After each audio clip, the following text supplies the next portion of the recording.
I used to be a volunteer medical technician for a search and rescue group in a very remote part of the US. I participated in an operation to track down a man who, in a strange suicide attempt, drove out to the middle of nowhere and started to walk into the woods. We were able to track his cell phone to a relative search area before he ditched it. The area is densely wooded and full of steep rocky drops and hard-to-see crevices. They're a real danger that we're all aware of.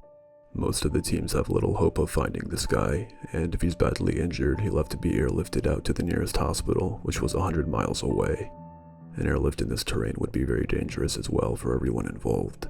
Well, after about 36 hours, me and my partner got a weird hunch to look down a drop a few yards off the trail. We had no reason to look down there, no sign that said we should check it out. My partner called his name down the drop. He responded, asking for help. He was about 10 meters directly below us. Something told us to look down there, and I'll never know what it was. We never would have known he was down there had he not done that. He didn't survive the trip to the hospital, unfortunately, as he was severely injured due to the fall. We had to move him back up to the trail and try to field prep him for a lift at a nearby clearing.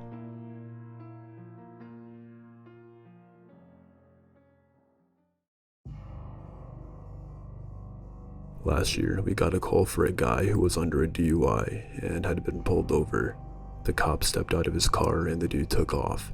He blew a red light going really fast and hit two 15-year-old boys that were walking home after escorting a pair of females back to their own homes. They were hit so hard they flew over 100 feet through the air from the crosswalk and left bloody skid marks on the ground. Their jackets, shoes, and I think a hat were strewn about, leaving a trail behind their flight path. One boy was alive when EMS got there. The other was pronounced dead on arrival. We, the fire department, got to hold up tarps to protect the delicate eyes of the public from seeing a dead body, and after 4 cold hours and a lot of coffee, load the body up for the coroner. He looked like a nice kid with an honest face, from what I could see of it. He had bled substantially through his scalp, eyes, mouth, and nose, and a pool of steaming blood collected by the curb. His bones were thoroughly broken, and a part of his knee was showing through the skin.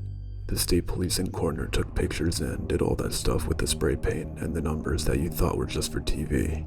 After all was said and done, we just had to spray the blood off the street and into the gutter. I see the marks in Memorial every day, because it was just at the end of my street. Also, unfortunately, the other boy died on the way to the hospital. The perpetrator was caught.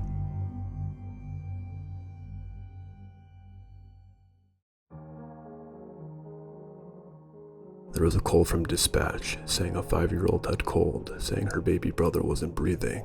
Ambulance came as well as police officers and CPS for possible child abuse. The scene was horrific. Only the mother was home, and she was passed out, surrounded by booze, and was obviously a hoarder. Random shit that was not child safe. The child was found in her bedroom closet, smelled like piss, and looked as if she hadn't been showered or fed in days. The infant, about 3 months, was barely breathing, and was just wearing a severely soiled diaper. The closet was full of bottles of curdled milk. Turns out her sister had been trying her best to take care of him under the circumstances. Both children are alive and thriving today, taken by CPS, and were not separated.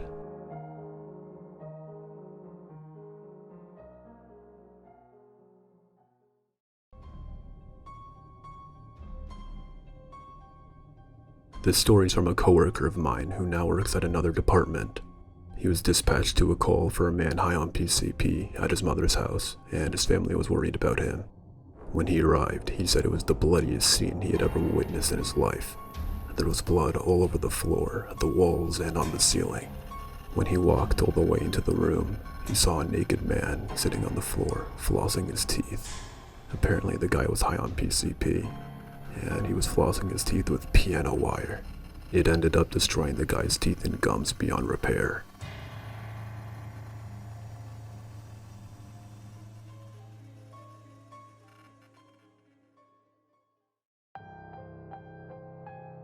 My sister's husband is a firefighter/EMT who was called to the scene of a little boy who was hit outside his driveway by a drunk driver. The boy was getting off the bus as his mother was open-armed, waiting for him to run to her. The bus driver looked both ways and waved for him to go, but a drunk driver came speeding at 60 to 90 miles an hour around the bend and hit the boy, obliterating his body in two. and splattering his brain all over the bus and his mother. My sister's husband was first called on the scene, and as protocol demands, he was to take the pulse of the top half of the boy's body as his mother deliriously was heard screaming inside the house as she was being restrained. Her husband saw over 15 school children screaming and crying as their busmate was all over their bus. Why he still had to check for pulse, I do not understand. While working for the city, my sister said that their marriage was a disaster due to his numbness from the job. He is now a firefighter at the airport and said he feels his life is back on track again.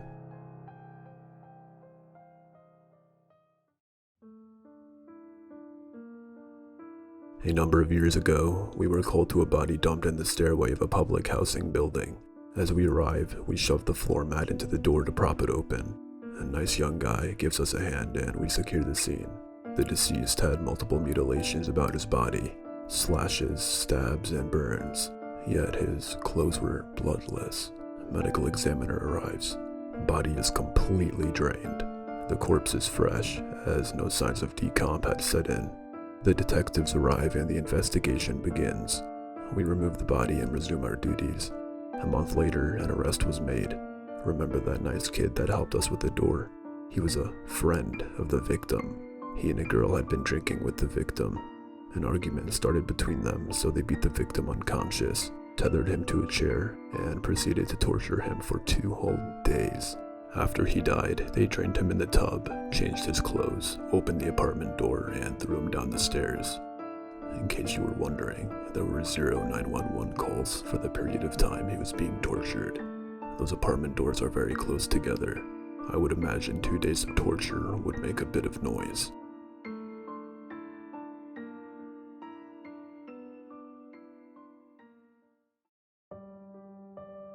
I knew a guy who was the only fire death investigator for a rather large metropolitan area, and as such got called to every fatal fire. He had some pretty gruesome stories, but there was one that he never really got over. As he told it, he was called to a house fire with a single female fatality. The fire department had arrived on scene and found the house almost completely engulfed in flames, except for one wall, where they could hear a woman screaming for help. There were no doors on that side of the house, and all the windows were filled with fire, except for one really small one above the bathtub in a bathroom. The woman was in the bathroom, and she had managed to break out the window in an attempt to escape. She was apparently somewhat overweight, and when she attempted to climb out the window, got stuck just past her arms. The fire department tried to pull her free, but they couldn't get her out. She died halfway out the window, with the fire department powerless to rescue her. When he arrived on scene, half of her body was still hanging from the window. What he found on the other side was the stuff of nightmares.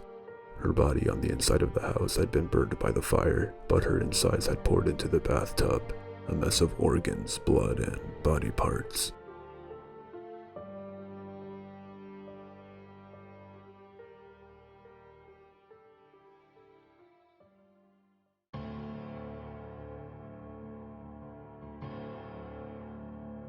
My mom was a police officer and arrived on the scene of a really bad car accident.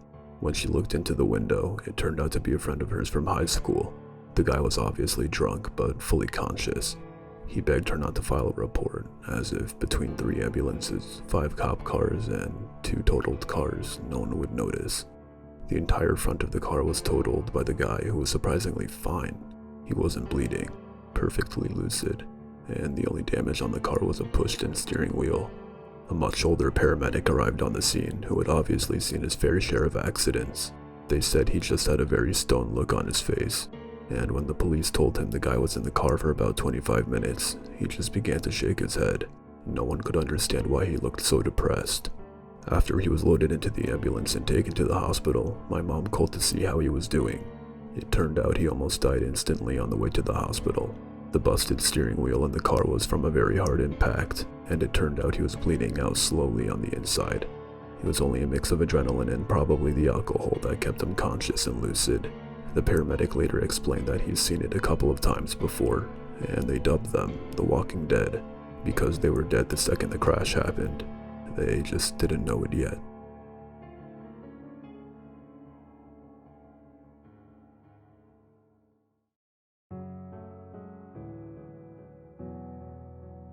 My brother is an EMT/firefighter, and he told me a story about a wheelchair-bound elderly woman who smoked and lives with their grown daughter. She was on oxygen and had a lot of trouble moving, even in her wheelchair. One day, my brother got a call about a house fire. While they didn't know it right away, her daughter had first tried to drag her mother out during the initial stages of the fire before anybody got there. Since the fire started around her, smoking with oxygen is bad. She was already pretty burned. The daughter pulled her mother's arms to get her out of the chair and drag her out of the house since she couldn't walk, but the skin just completely separated from and sloughed off of her muscle as if it was a glove or something. The daughter had to give up and run out of the house. A lot of the house was already engulfed by the time my brother got there, and the daughter was screaming that her mother was still in there. The house was too far gone, and so they couldn't go in. The daughter and my brother and the rest of the crew had to sit and listen to the mother scream while she burned to death and suffocated.